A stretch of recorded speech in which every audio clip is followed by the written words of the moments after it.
poste Petrogaz. si wàllum renégociation yooyu. yow lan nga ñu si mën a wax. mais xam nga réew boo ko yoree man dama gëm toujours day am un point de départ nga ñëw gis mbir nuñ koy doxalee Afrique c'est le seul continent boo xamante ni moo am ay ressources am lépp nag ñoo ko ëppale tey àdduna bi fi mu toll nga xamante ni batterie yi ñuy utiliser sax pour auto voiture électrique yi muy cobalt muy lithium lépp ñoo ko am waaye benn ressource musul jariñ pays africain à part Botswana amul benn africain boo xam ne ressource mus na koo jariñ ndax lan ni ñu koy tëggee boo ñëwee nag nit yi moom fenn lañ ko teg bul laal bul jege mais boo ko laalul jege woo ko doo changer dara boo jëlee option ne man tëjuwuma je veux travailler avec les compagnies je veux travailler avec les entreprises mais dama bëgg ñu ciy gis suñu bopp ñoom tamit ñu ciy gis seen bopp parce que kenn du tënk contrat boo xamante ni à la fin de la journée réew mi nga xamante ni moo leen accueillir moom du ci gis boppam wala bu ci gis boppam tamit lu ndaw la du changer dara ci image yu visage yu réew mi profil réew mi mais loolu da ngay toog ba chaque da ngay naan mais ñu bàyyi ko nii ñëpp ñu yem ci noppalu géej gi benn pêcheur du la sonal naan mëntu ñëw napp ak di xeex ko xuloo da koy gën ni compagnie yi les grandes entreprises yi nekk ci secteur yooyu yëpp ay nit dong lañ un homme d'affaires buy ñëw di signer ci contrat buy ñëw dans sa tête il vient pour maximiser son profit day xool nu may def ba gagner lu ëpp lu bëri nan laay def pour gagner nan laay def pour bàyyi fi lu tuuti mais xam nañ yooyu yenn yoon yu ñuy jaar pour genre contrat yooyu mën a jàll yenn saa ngi gis benn contrat boo xamante ni da nga naan kii nu ku mën a signer lii kii nan la ko mën a signer mais da ngay xam ni contrat bi c'est un contrat mais li ñu signé ci feneen mu jaar feneen moo ëpp bu dee yow nag boo ñëwee bëggoo mbir mi jaar feneen da nga bëgg mbir mi jaar yoon nga secoué la ñu ne wuyu boo leen secoué da ngay dàq entreprise yi déedéet da ngay créer benn nouveau départ y a des entreprises yoo xamante ni du ñu bëgg a liggéey fu dul fu clean nga xam li nga war a am mu leer lii yaa ko moom mais bu may liggéey ak Mohamed man dinaa am lii parce que les grandes compagnies dañ leen war a jàngal bu ñu ñëwee ci pays africains yi ñu xool ñoom lu ñuy gagné mais xool pays africain bi lu muy gagné parce que pays africains yi d'habitude du ñu am assez de financiers de juristes d'économistes d'avocats de professionnels yoo xamante ni mën nañoo contrôler xam nañ contrat yi mais ñoom c'est des machines de guerre parce que yàgg nañ ko def xajuñu ci benn pays africain amul benn pays africain boo xamante ñoom xaj nañ ci ñëw parce que c'est des machines de guerre maintenant jarul ñuy ñëw ci pays africain di leen néewal doole mën nga ñëw def contrat yoo xamante ni ñoom dinañ ci gis seen bopp ñun dinañ ci gis suñu bopp et je pense que tey ñu ne la am nga pétrole am nga gaz am nga or am nga mais buñ lay wax lu muy indi sa économie réew matul dara pour man de deux choses l'une il faut nga arrêter benn moment ñu définirat lépp xam ci ban niveau la ñu dématé boo xoolee ci mini li le ministre Birame Souleye ma koy féliciter encore ne moom la nanguwaat kenn xamul nu mu toll mais tu te poses la question nuñ ko doon joxe nan lañ ko doon joxe réew tamit pour man ay ressources am dans la constitution dañ ne ressources yi peuple bee ko moom mais peuple bu moomee ressource te mën na cee gis boppam après ñu ne nag duñ ko toog parce que les négociations fu ñu ko yóbbu eggu fa toog waxtaan la lii kat lii moom bu demee ñun duñ ci gis suñu bopp lii moom mënta nekk lii moom il faut ngeen bàyyi ñu lii il faut ñu am lii il faut ñu am lii ñu waxtaan dina am yoo xamante ni boo bëggee négocier ak ñoom sur le plan juridique ça prend du temps parfois les gens ont besoin des données pendant 50 données pour mën a xool est-ce que li ngay wax dëgg la wala du dëgg ça peut prendre du temps mais y a des choses yoo xamante ni ci waxtaan parce que booy wax ak ku nite dina xam ne lii yenul maanaam mais doo xam parfois ñu ko doon signé yan lan lañ signé. dessous de table gi demee noonu. et je pense que tey lim ñu wan mooy tey ñu ngi am nañ pétrole am nañu gaz ñu ngi ci crise ci àdduna bi crise bu metti crise boo xamante ni tey pays Moyen-Orient bi yëpp xëy na arrêté nañ seen production parce que bateau yi jot a dugg mënuñoo génn te mënuñoo continuer di produire duñu xam fu ñu ko def 30% pétrole ak gaz àdduna bi di fa jaar 39% urée nga xamante ni moom la baykat yi soxla ci àdduna bépp di fa jaar zone boobu yëpp nekk zone boo xamante ni ñoom eau de dessalement la ñu faral di utiliser. Iran bañ ko attaqué mu bëgg guerre bi nekk guerre mondiale mu commencé bombarder seen usine de dessalement yooyu. nga xamante ni seen utilisation ndox day parce que 80% ndoxu zone boobu yëpp usine de dessalement yooyu la commencé ko yàq nga xool impact yi waxuma la pétrole et gaz mais ndox mi ñu ñàkk engrais bi dul ñëw impact yi mu am ci àdduna bépp yow nga nekk pays bu néew doole boo xamante ni bu méttee fële ci yow lay gën a metti nga am pétrole nga am gaz ta réflexion mooy man léegi amoon naa ko daan ko joxe mais di ma ko daan joxe li ma seetlu mooy amuloon jeexital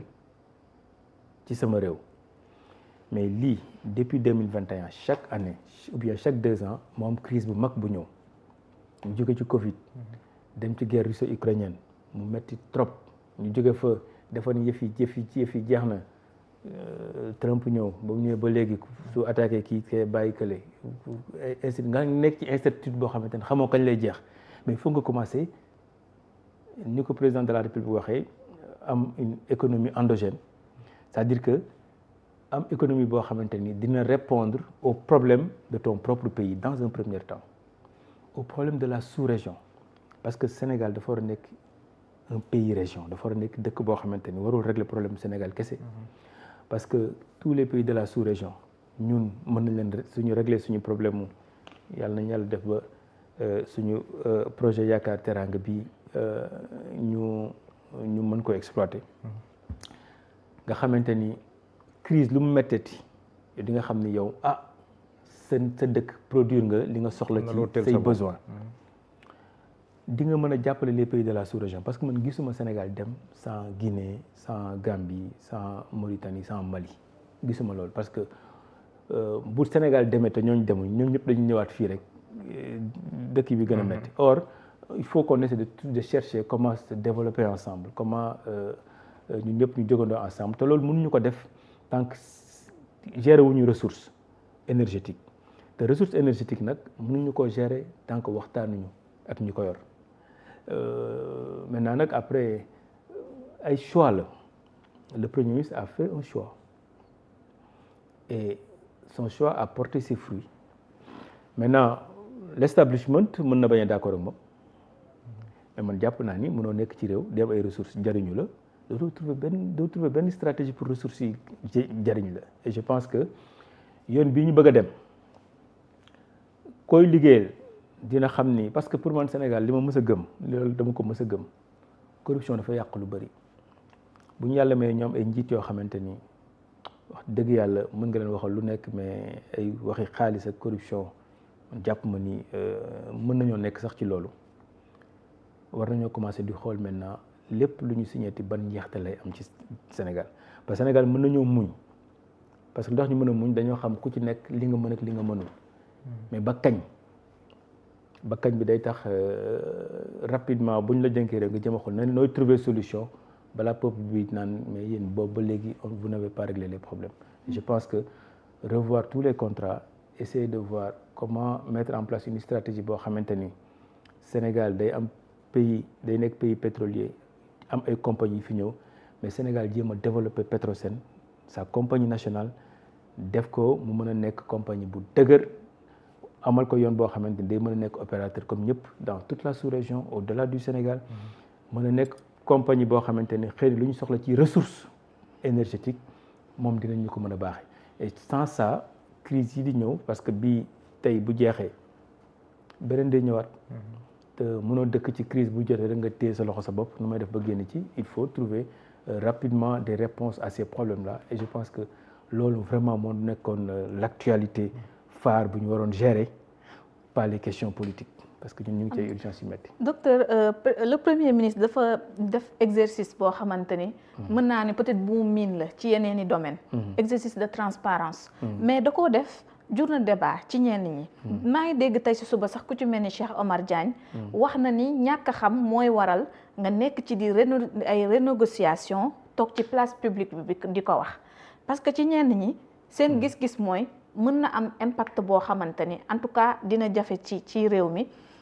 ci foofu moo bëgg la laaj sa xalaat waaye tam beneen bi ana naka lañ mën a def ba renégociation yooyu am bu ñuy dem arbitrage aussi di koy def du am impact boo xam dinañ sentir conflit Sénégal am ko ak réew yi nekk ci biti réew et puis nan la ñuy def également ba investisseurs yi du leen tiitloo. En fait xam nga la chose la plus importante mooy boo ñëwee nekk régime bu bees da ngay wane rapidement say couleurs. Les investisseurs sont très rationnels dañu adapté wu ci contexte bu ci nekk bu ñu ñëwee fekk nga nekk ay nit ñu baax ñu adapté wu ci contexte boobu bu ñu ñëwee fekk nga nekk ay nit ñu tordu ñu adapté wu ci contexte boobu buñ en fait investisseur moom dafa rationnel bu ñëwee xam ni je dois passer par X Y ou Z par le frère de Diallo pour am Diallo ñu jaar fa investisseur amuñu problème yooyu maintenant boo bëggee def déclic parce que boo ñëwee da ngay switcher yoon bi lañ doon jaar léegi yoon bi laay jaar mais il faut nga def déclic en fait li premier ministre def dafa am commission boo xamante ni moo ko liggéey moo ko samp biir primature commission bi liggéey ko jox ko te li mu ci doon wut moom premier ministre bind na ci ay livres xëy na am na lu mu xamoon mais boo ñëwee ba nekk ci pouvoir da ngay am maintenant les first hand les données de première main da nga koy am boo amee données yooyu nga analyse ko xool ban situation lañ ciy taxawee parce que sa préoccupation mooy nan la ñuy def ba ressources yi ñu am mën na am ci njëw jeexital gis nga xeex yi rek moo tax ku ci nekk di dóor mais am na loo xamante ni Sénégal dañu ci war a d'accord Ousmane Sonko dina def mbir nit mu am lecture politique ku ne am ci lecture boo ci am mais dafa am yoo xamante ni bu ko defee nit ñi war nañ cee mën a d'accord ak moom parce que mënul nekk intérêt personnel am ça ne peut être que l'intérêt du Sénégal gis nga entreprise yëpp a ci yam buy ñëw ñett lay seet entreprise yëpp investisseurs yëpp ñett la ñuy seet ndax fi am na produit primaire bi ma soxla ndax am na marché bi gis nga buy ñëwee Sénégal benn compagnie def benn patron compagnie dafa ma doon wax naan ma temps yi ñoom dañoo wàccoon vers Namibie bi ci sud ma ne ko di ngeen def ba ñu tëjal leen suñu bunt mu ne ma gis nga bu ñu bëggul ñëw Sénégal bu ngeen ubbiwoon bunt yëpp duñ ñëw mais bu ñu bëggee ñëw bu ngeen tëjee bunt yëpp dañu dugg mu ne ma en fait ce que vous ne savez pas ñun on sait dans 3 ans 4 ans yéen dëkk la ñu war a dem parce que c'est des grandes compagnies xam nañ bu baax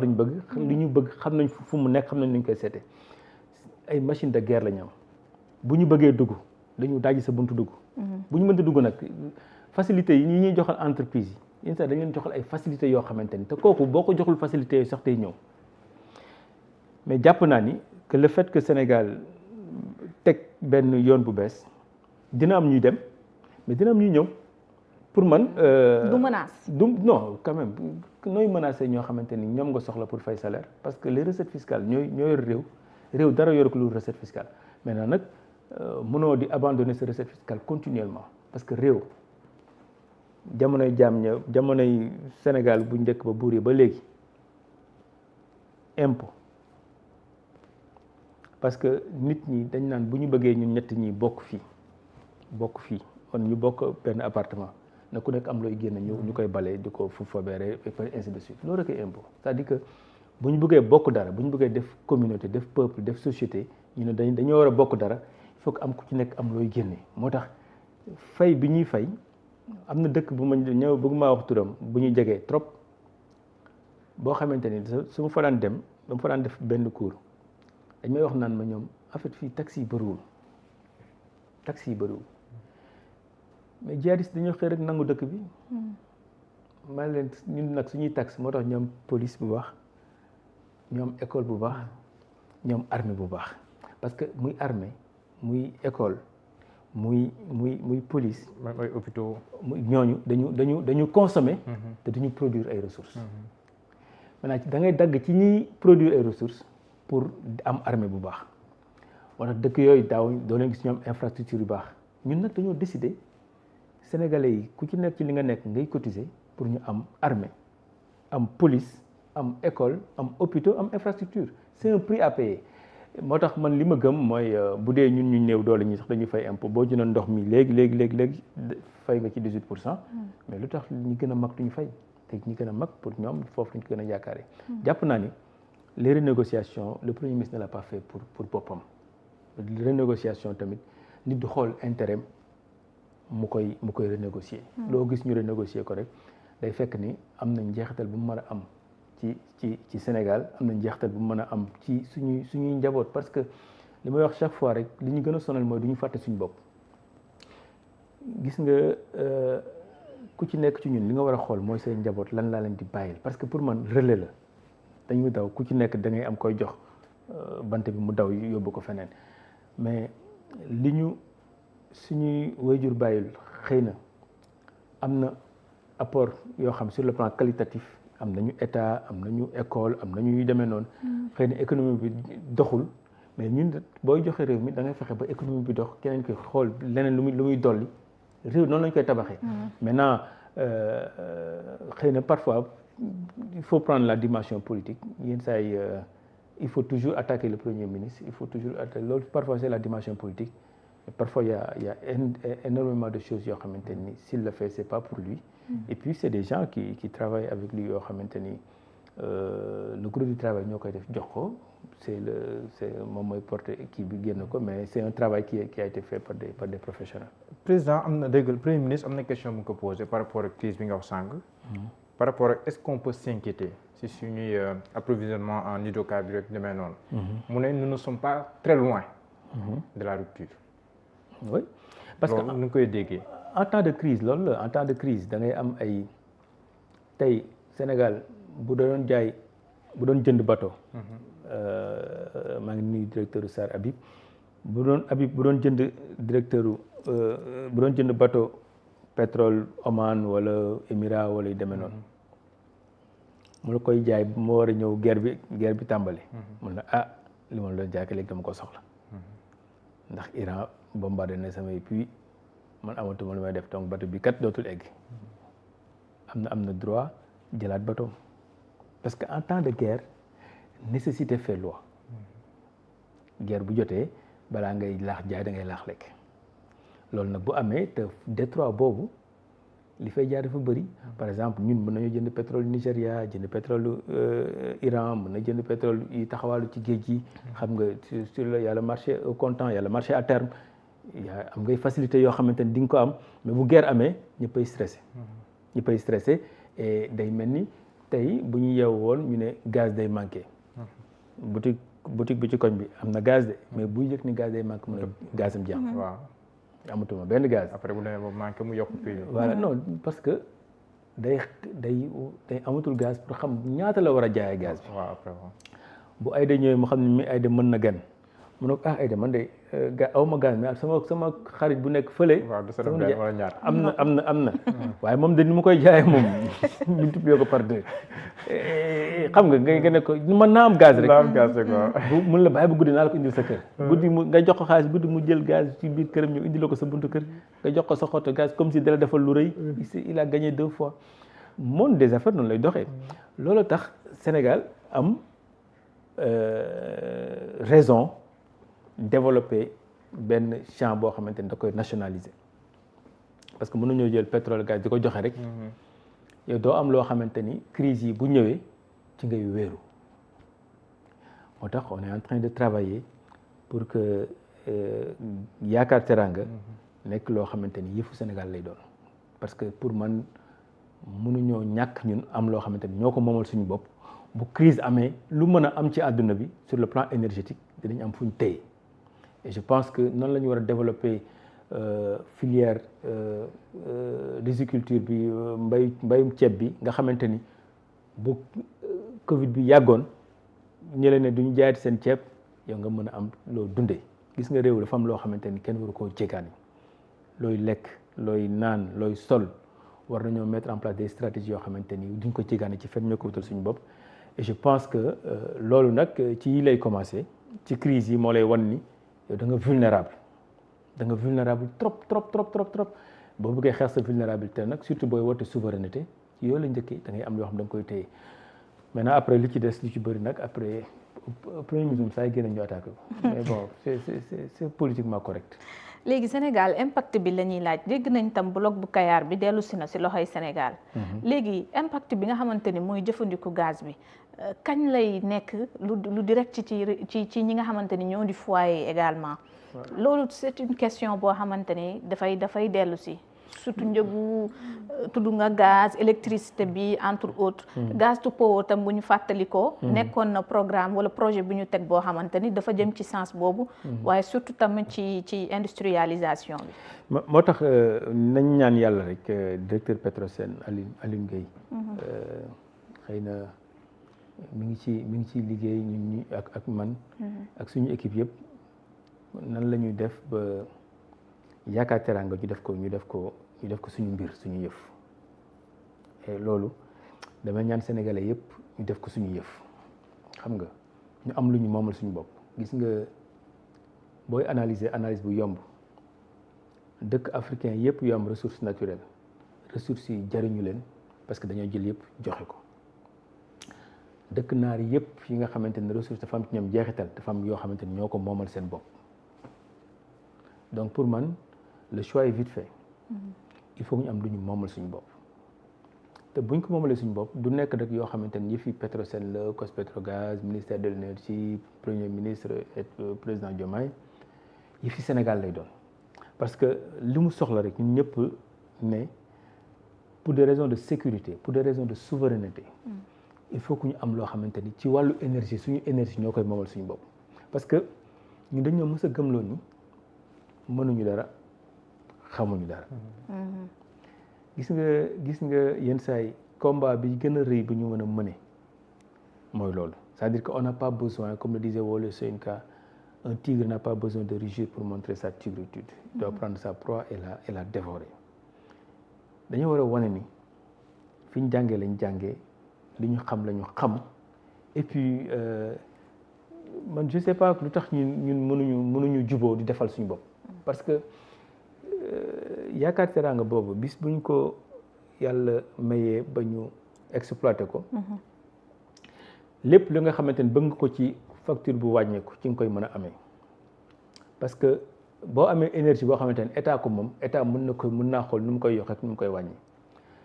deuxièmement booy wut ay entreprise yu mag yu war a produire entreprise yi bu ñuy produire seen première préoccupation mooy est-ce que am nga courant bu doy te cherul te entreprise moo indi liggéey te yow boo amee dëkk bu stable comme Sénégal nu mu stable nekk à 7000 kilomètres des États-Unis 6000 kilomètres de l'Europe loo mën a defar mën nga koo teg ci géej gi mu dem nga am fer am bépp richesse ci kaw suuf mais richesse yooyu yëpp il faut nga am énergie bu bëri pour génn ko mais yaa xëyti doo concentré wu ci énergie boobu nga génn ko parce que énergie bi du yëfi ñu nekk ci pétrole ak ñu nekk ci gaz parce que day mel ni rek kuy togg ceeb moom gaz bi da koy utiliser juste pour togg mais sa préoccupation c'est togg ceeb añ mbaa mu jaay ko énergie bi ñu mën a génnee foofu préoccupation majeure bi ñu war a am mooy nan ngay industrialiser sa dëkk parce que li may wax ñun dañoo war a joxe exemple pour le reste du continent et am soft power boo xamante ni Sénégal da koy am dans les pays de la sous-région tey man dama ñaan yàlla ñu dem ba Mali ñu koy jox courant Gambie ñu koy jox courant Guinée ñu koy jox courant tey Guinée Conakry mi ngi am projet Simandou feram boobu mais fer énergie rek la soxla ñu war koo indil ñu war a am suñu gaz ñu war koo yóbbul pipe ba foofu c'est-à-dire que soft power mooy tax nga gérer la sous-région ndax ku ci nekk am na lu mu la yaakaaree et loolu moom ngay créer benn communauté boo xamante ni day dugalante ku ci nekk day am intérêt ci l'autre nga industrialiser sa dëkk parce que adduna bi amul benn entreprise boo xamante ni j'ai parlé avec des Chinois yoo xamante ni dañuy defar des voitures électriques man leen mais Sénégal bis bu amee gazam bii mu exploité ko am na fer tax ngeen war a jógee ba Chine wëndeelu ba ñëw ba fii soogaa dem France pour jaay seen oto yi alors que lépp ngeen ko defee Sénégal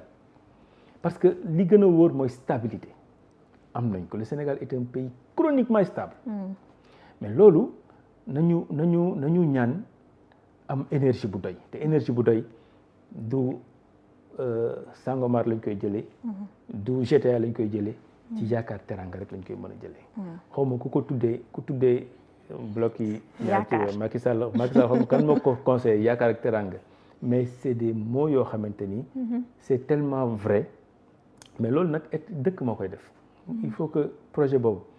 sénégalais yëpp def ko seen projet bopp xam ni fii la ñu mën a jaaree moom suñu bopp parce que man li may wax chaque fois rek du xeex ak xuloo moo ñu génne ci tubaab bi liggéey moo ñu fi génne contrôler suñu économie contrôler nos ressources naturelles